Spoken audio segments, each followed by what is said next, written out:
ফারিদাস কিচেনে সবাইকে স্বাগত জানাই। তো চলে এসেছি আমি আরও একটা নতুন রেসিপি নিয়ে। তো আজকে আমি রান্না করে দেখাবো পুঁই শাক ও মুসুর ডালের একটা নতুন ধরনের রেসিপি। তো রেসিপিটি শুরু করা যাক।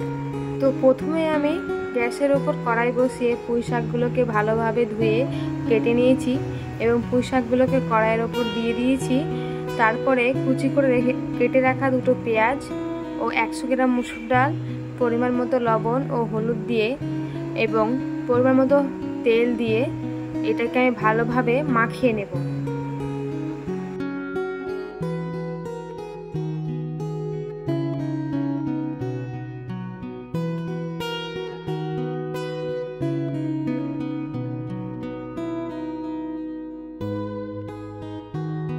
তারপর আমি পরিমাণ মতো জল ব্যবহার করেছি। জলটা পুরোপুরি আপনাদের উপর নির্ভর করে আপনারা কতটা জল রাখবেন।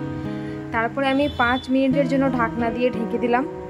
তারপর আমি মিক্সি জারে আদা, পরিমাণ মতো রসুন, কাঁচা লঙ্কা, গোটা জিরে, পরিমাণ মতো জল দিয়ে এটাকে একটা মিহি পেস্ট তৈরি করে নিব। 5 মিনিট পর ঢাকনাটা খুলে তৈরি করে রাখা মশলাটা আমি দিয়ে দিব। মশলাটা দেওয়ার পর ভালোভাবে নাড়াচাড়া করে নিতে হবে।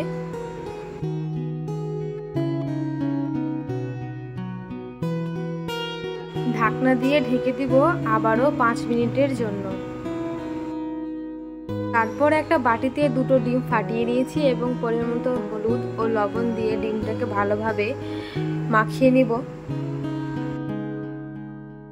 5 মিনিট পর ঢাকনাটা খুলে দিলাম।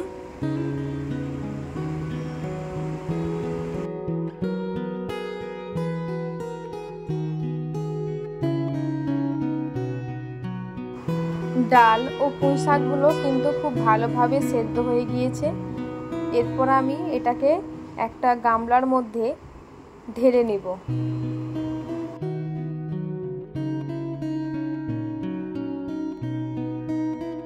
আবারও আমি গ্যাসের ওপর সসপ্যানটা বসিয়ে পরিমাণ মতো তেল দিয়ে তেলটাকে ভালোভাবে গরম করে নিব। তেলটা ভালোভাবে গরম হয়ে গেলে এতে আমি মাখিয়ে রাখা দুটো ডিমটাকে দিয়ে দিলাম।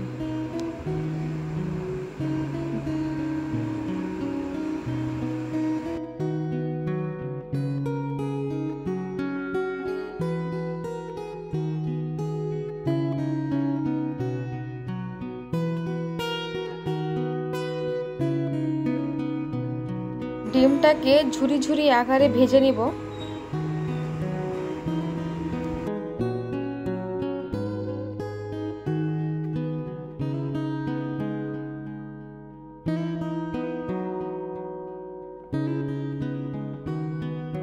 ডিমগুলো কিন্তু খুব ভালোভাবে ভাজা হয়ে গেছে। আবারও আমি গ্যাসের ওপর কড়াই বসিয়ে পরিমাণ মতো তেল দিয়ে দিয়েছি। তারপরে আমি ফোড়নগুলোকে ভালোভাবে ভেজে নিব। আমি ব্যবহার করেছি একটা তেজপাতা, দুটো শুকনো লঙ্কা ও 5 ফোড়ন এবং জিরে। ফোড়নটা ভালোভাবে ভেজে নিব।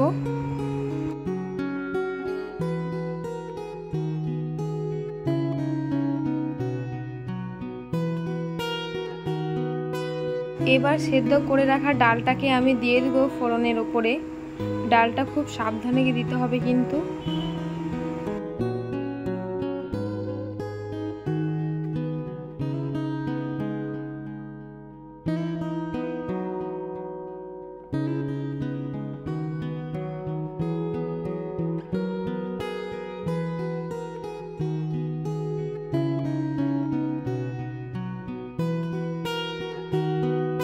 ভেজে রাখা ডিমটাকে আমি এবার দিয়ে দিব ডালের ওপরে।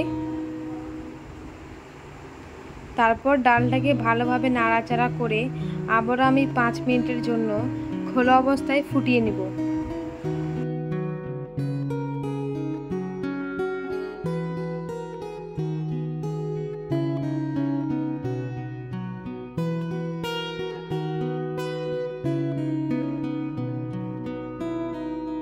এই ডালের রেসিপিটি একবার হলেও বাড়িতে অবশ্যই ট্রাই করবেন। ভিডিওটি যদি ভালো লেগে থাকে তাহলে অবশ্যই একটা like comment, share and subscribe করে দিবেন।